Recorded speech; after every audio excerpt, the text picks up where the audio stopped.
The National Collaborative for Health Equity invites you to listen to part two of a two-part conversation about healing through history.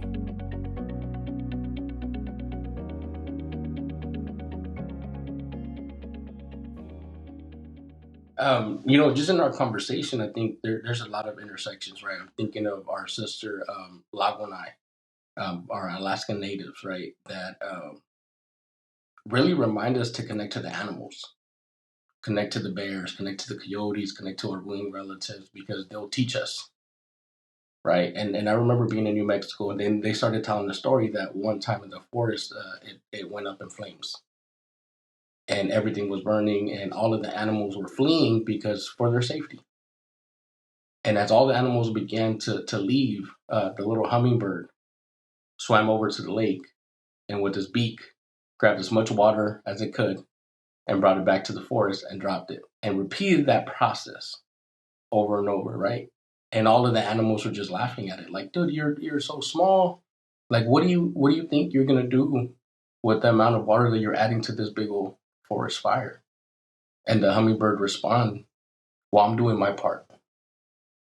And sometimes we have to remember that even though we might be like that little hummingbird, who, for the record, is fierce because it's one of the few animals that can defend its nest from the eagle, Yeah. right? It uses that beak to poke the eye, and the eagle will say, you know what, maybe I ain't gonna mess with you. But sometimes we just got to do our part and not feel bad about it. Because I'll be real with you, you're giving me props for being courageous and all this stuff. That night and the next morning, I felt like a punk. Mm. I felt like I wasn't doing enough. I felt like I'm really gonna let this system handcuff me because the proper term is civil disobedience. If I get arrested for civil disobedience, I can't renew that. And I said day one again. So I didn't feel courageous. I didn't feel vulnerable. I definitely felt vulnerable, just not courageous. And it was hard to overcome. I had to sit in the darkness before I could come back to the light. But I Mm. want to ask you, right, because we're saying those words, we're saying, I heard you say faith. I heard you say vulnerability. I heard you say strength. And when I think of those words and I think of the work that you do, that sums it up pretty well. The way that you do work in the community has faith because you're hoping that it's going to bring an impact. It has vulnerability because you're giving of yourself to your community. And it has courage because you're putting yourself in the middle of the fight. So when you think about those words and the work that you do, speak a little bit more about that. What is it that you're doing within your community right now that highlights the impact that you're leaving? Yeah. You know, when I was like a junior or senior in high school, I remember filling out a scholarship application somewhere, and the words like came to me. That's one of those times where you are, like the sky's the limit, right? And the limit is the sky. One of the things that I projected through an essay that I wrote was that when I became an adult, I wanted to be a catalyst Mm, for everything good in my community. And it was interesting because it was kind of in conflict. There was some internal conflict because I didn't know where I wanted my community to be. Right. I was not a homer. I wanted to go and see the world and do all kinds of amazing stuff. But anywhere I wanted to kind of be a contributor, right, to good things that were happening. And so I am, I am leading dialogue spaces, creating space for dialogue and helping people build bridges. mm, Someone I admire tremendously, John Powell, the Othering and Belonging Institute talks a lot, in addition to what you mentioned earlier about expanding our circle of human concern and rejecting hierarchies of human value, that some people are worth more than others. In addition to that, he talks about building bridges and how, it is unwise to focus on the full span of the gulf from the extremes, right?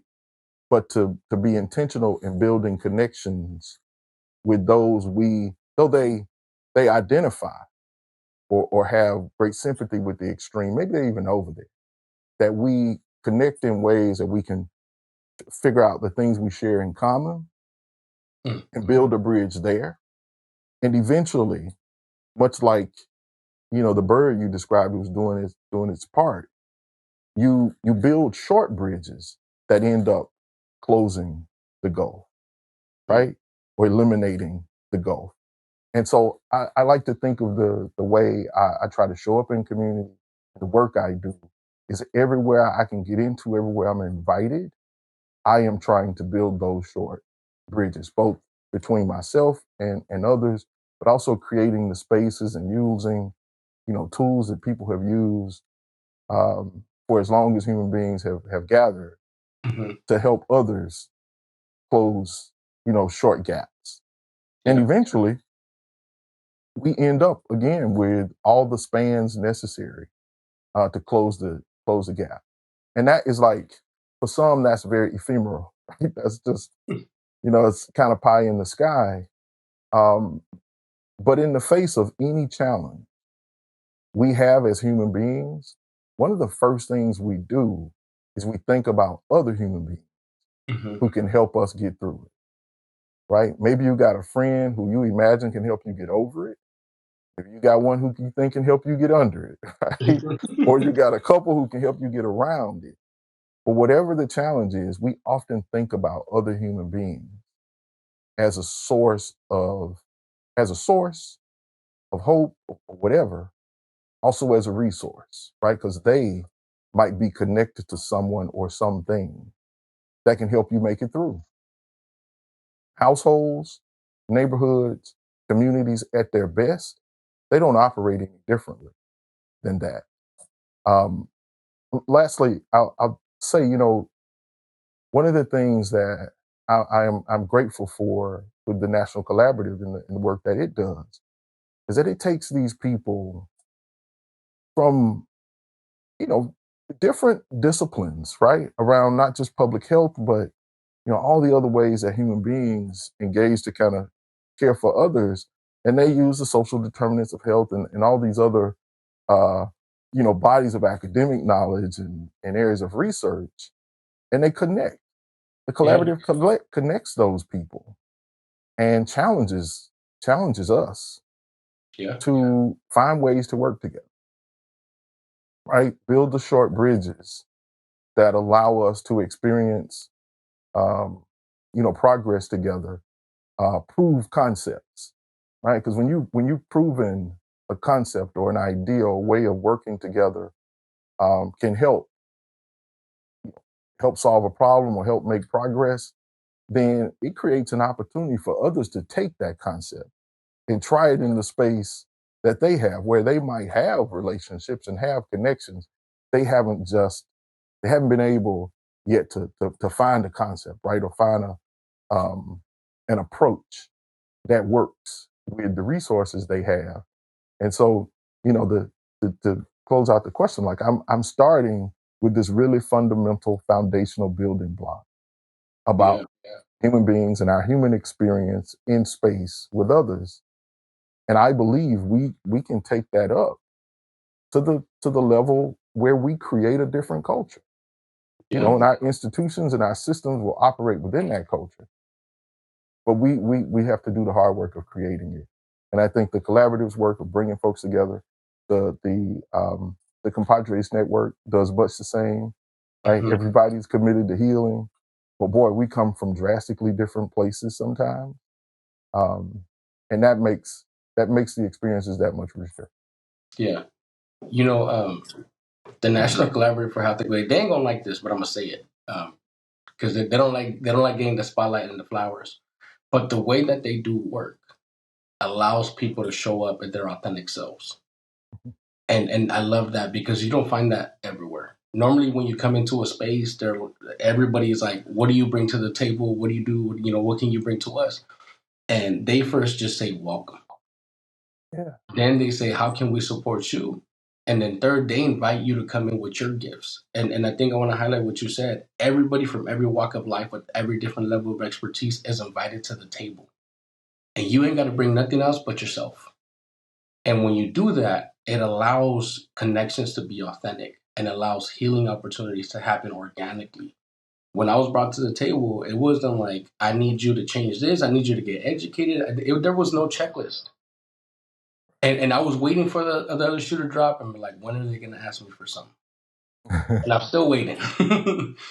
But I love that because it allows you to come with the gifts that you bring naturally and say, this is what I can offer. Let me hold space. Let me hold a circle. And then let me learn from each other. Because, one of the beautiful things that it allowed me to do when I came in January is my protection was taken away. DACA was taken away.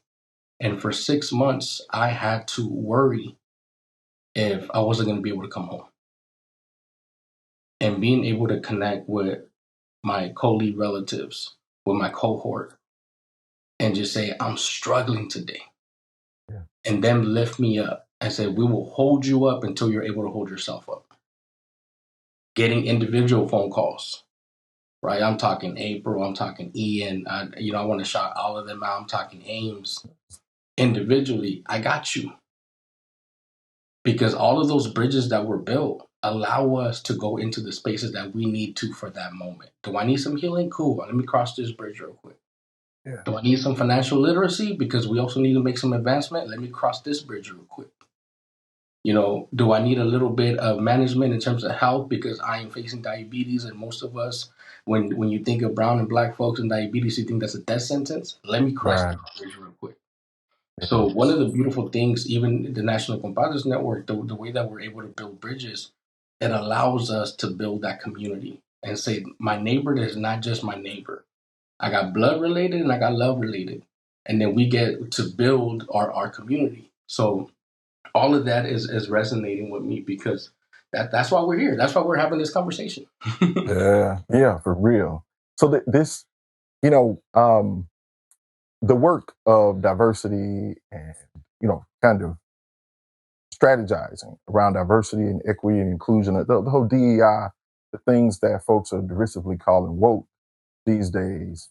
I want to lift up the people who confidently have done that work. Some of them all of their lives.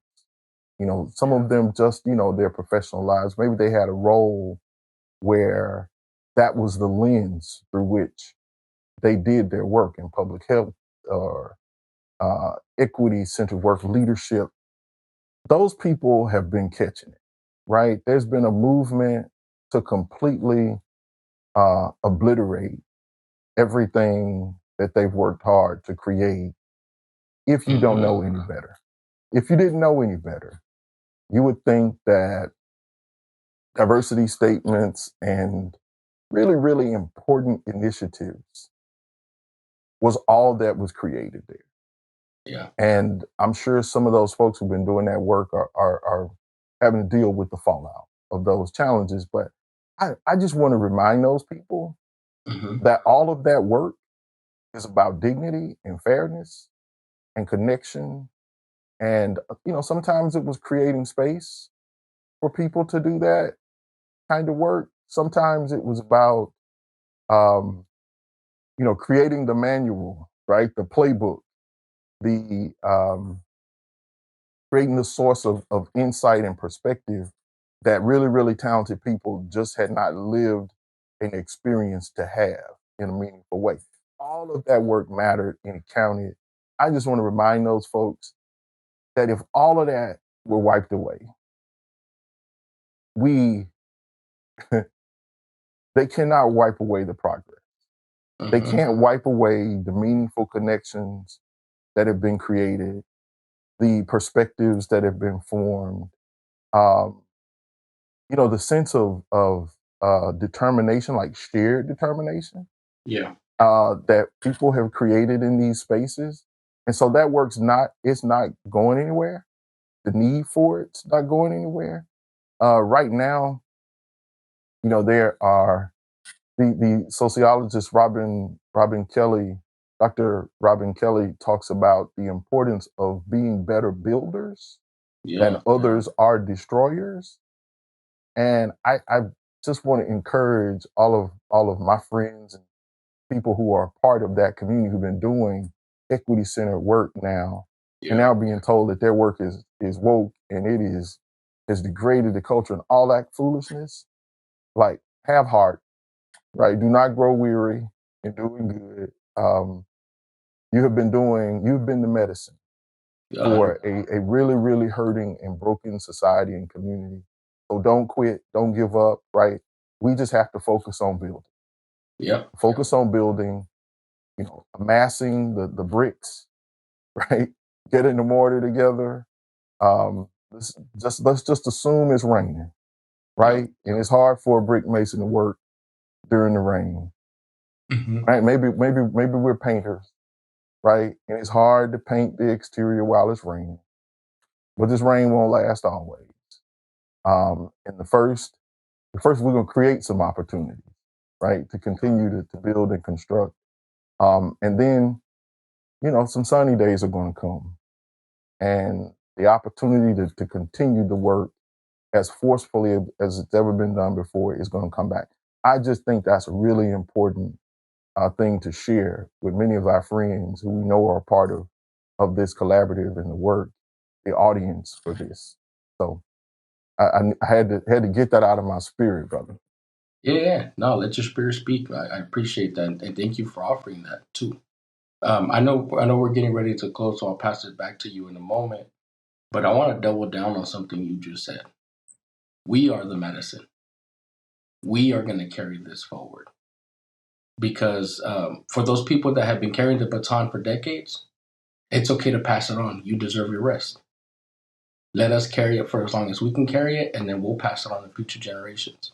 Because one of the things when I first sat in circle, and I'm talking about years ago, when I was questioning my sacredness, Maestro Hector, Maestro Mario, Maestro Jerry, and it was more Mario that looked at me and said, "You are evidence based. You, as a Native American, you are proof that the genocide was unsuccessful, that they couldn't wipe us away." And looked at other people in the circle as a young African American who is free right now. You are proof that the shackles weren't strong enough to hold down your spirit. Mm. So as we walk around, things may not be perfect. Things may not are not needed where we want them to be, but we are proof that those shackles couldn't hold down our spirits and that the genocide was unsuccessful. So that's when you talk about hope, that's hope. Because they could take anything away from us, but they can't take that away from us. Yeah. So I just want to finish off with that and pass it to you. I know we're getting ready to close. Appreciate the conversation. I appreciate seeing you. Can't wait to be in share space with you again. And I just want to close in a good way. Thank you, man. Thank you. And thank you to all of those who helped us put this together. For additional information, visit nationalcollaborative.org/hope in action.